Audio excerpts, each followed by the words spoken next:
И здравейте хора, днеска ще играем FC Mobile Manager кариера, където ще изиграем 2 или 3 матча за това видео. И днеска пак Дидо Студио е при нас. Кажи нещо. Здрасти. Много ми е драго пак да се видим с теб и да направим някакво готино видео. Дано е така и да няма никакви нерви.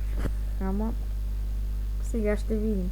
Ето го отбора ми, който имам само една резерва. Искам да видя дали ако сложа Роналдо ще ми спадне. Не спада даже, което е супер. Нека да не губим време и ви пожелавам приятно гледане. Този най-вероятно ще е 105. Ето ми. То сега ми е щупил капачките, доколко гледам. Това е 115 късо. Да. Какво ти? Моля ти се. Господ. Поне един гол да вкарам, ще съм доволен. Ако искаш пуси. Само моите да не центрират като пълни глупаци, защото гледам как центрират и то аз така мраза. Тъч. Не. Ника гипче. Давай. Не. Къде бива? Пускай. Хората ми вкара. Стига, бе!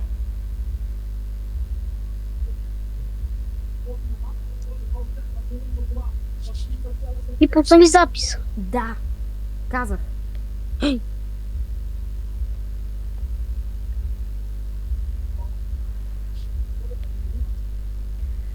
Ще щупа компютъра. И почна му да има. Ами...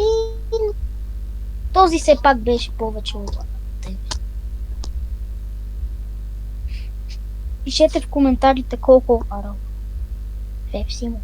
И ако искате да играем едно в едно, си дайте ID-то, защото понякога с никнеймовете нещо се обърква. Да. Да има фаул. Моля те. Какво? Аз осъзнах, че имаш майка.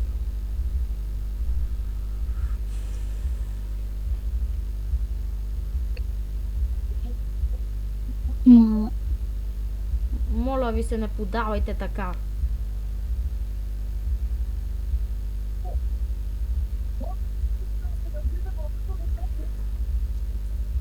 Ако съберем 50 абонати, да знаете, че ще направя стрим, където играем 99 нощи в гората от слаби акаунти.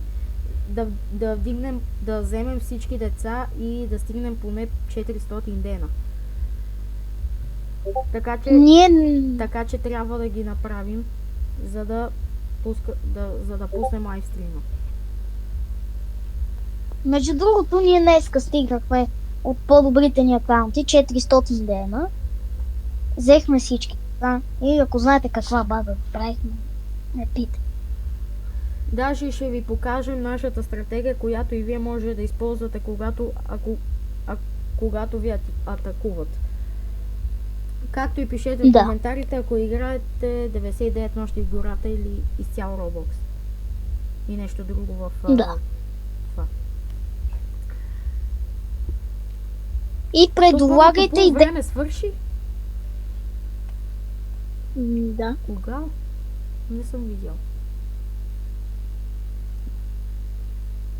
Так, ако свърши 1-0, поне съм доволен, защото няма се нерва толкова много от това. Все пак този е 115. Аз изпомням как бях един път 109 и бих една 111 с 4 на 3. Аз бих една 116.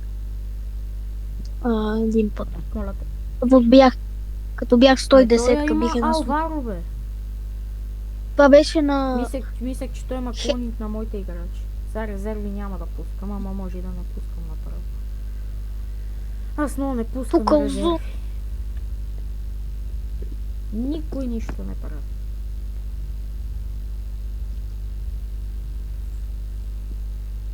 Прим. Айде, това е такта. Дай му.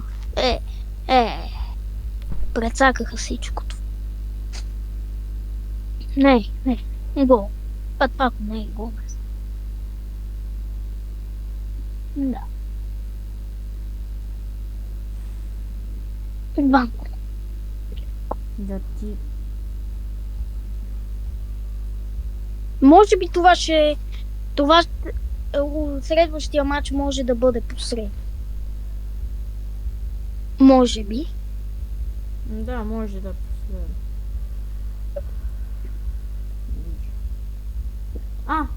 Той ми такова поздравителен. Така... Добър човек. Пускай следващ матч. Сега минаваме към следващия матч. Само да питам как някакъв може да е толкова атак, мидфилд и дефенс на Pro 3. Ай, обяснете ми от това. Все пак да видим колко 104. И той има то Хаусен, който го имах преди. Не е толкова. Сега. Аз мисля, че искам да спечеля някой матч. Или поне да отида в Pro 2. Събираме за World Class. Добре. Гол.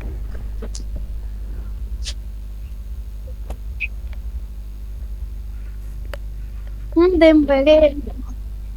ID-то ще го остава в... ID-то ми ще го остава в описанието, ако искате да играеме. Както... Да. Още взето това.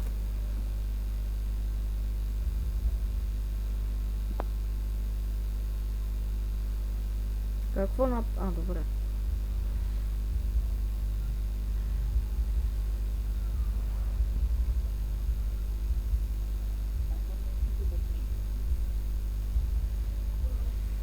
Добре върви този за сега. Атака за другия отбор и... Какво направи, бе? Фаул. Аз не мисля, че фаул направи. Според мен това не беше. Но играта ти знае. Добре, че съм взел Маркиньо 112, че върши по-голяма работа от Магуайер. Магуайер ми на 200 хилядолети. И вече ме дразни.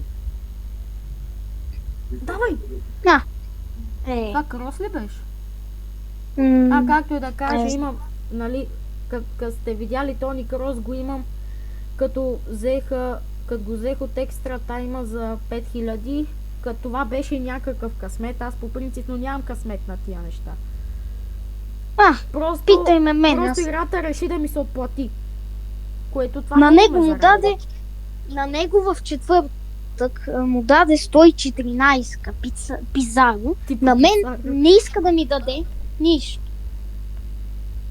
Само ми дава 109 кг. Пишете в коментарите на вас какъв ви е късметът в тази игра, защото моят е нула. Може би си гаден към тази игра. Не се знае. Принципно на мен ми беше станала скуча и не я играх, но тази седмица се върнах към нея и почнах да играя на менеджер мод и станах World Class 5. Аз пък от един месец тази игра почти не съм я пипал. Аз от Пипам една седмица един път. Аз от ратото въобще Аз от ратото въобще не я играя. Сега се върна. Когато махнаха европейското и там някои други много яки сезони, играта почна да се прецаква много яко според мене. Дембеле, нищо. Защото така като я гледам сега, ама арабите мисля, че ще направят малко по-яка, като сега се я купили за... Колко беше? 55 милиарда. Да. Но и между другото Искаш ли да обсъдим една тема, която е за световното? Групите. Вчера се изтеглиха групите на световното. О, наистина ли? Да. М. И интересното е, че После ще ги видя. Франция и Норвегия са в една група. Именно Ембапе срещу Холанд. Че Все едно, и все едно ще гледам Реал Мадрид срещу Ман Сити. Само че където са купили някакви по-тъпи играчи. А то Дембеле, отколкото да бие глава... И интересен факт е, че първия матч на това световно 2026 ще бъде Южна Африка, Мексико. А по принцип 2010 година първия матч на световното в Южна Африка е бил Южна Африка, Мексико. И тогава Испания спечелиха. И сега се надявам да не спечелят Испания. Защото това вече ще е съдба. Защото ако Испания стане и световен шампион и европейски, просто се отказвам с гледането на футбол.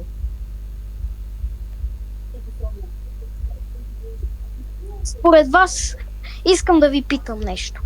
Помните ли на европейското 24-та година, като играеха Испания и Германия? Тогава имаше дуспа за Германия, когато Мусяла би удари Кокорея, я докоса с ръка и не свириха дуспа и накрая Испания вкараха гол в 118-та минута и победиха.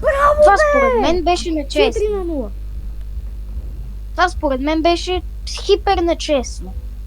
И накрая, сред 3 месеца, решиха, че УЕФА са взели грешно решение за тази дуспа. Това вече просто е излагация. Как Антони Тейлор просто не свири тази дуспа? Аз не мога, просто още това не мога да си го властя. Славия да отива в трета лига, Левски да вземе шампионска лига. Да. Аз не знам как Славия победиха Левски с 2 удара. Ама то мисля, че вратаря...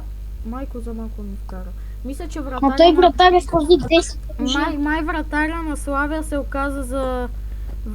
Вратар за сега на сезона, на седмицата, на месеца или... Вече не знам. Не вярвам чак на сезона за сега. Да, то сезон още не е свършил. Той тък му започна. По принцип интересен факт в футбола е, че винаги повечето вратари, дето не са много известни, правят мачовете си на живота срещу някакви много известни отбори. И много добри отбори. Примерно това е с Байер. Има вратари, като на Вен Висбаден това лято, който направи мача на живота си срещу Байера, но все пак Байер победиха. Добре, Дидо. Вен с 2-0. Добре, Дидо, спряхме с фактите. Така че ще качам още видеа на FC Mobile. Надявам се да ви е харесало. И ако сте нови, не забравяйте да се абонирате, да коментирате. Ще си остава ID-то в описанието на играта, за да се свържем да играеме. И чао и до следващия път. Чао!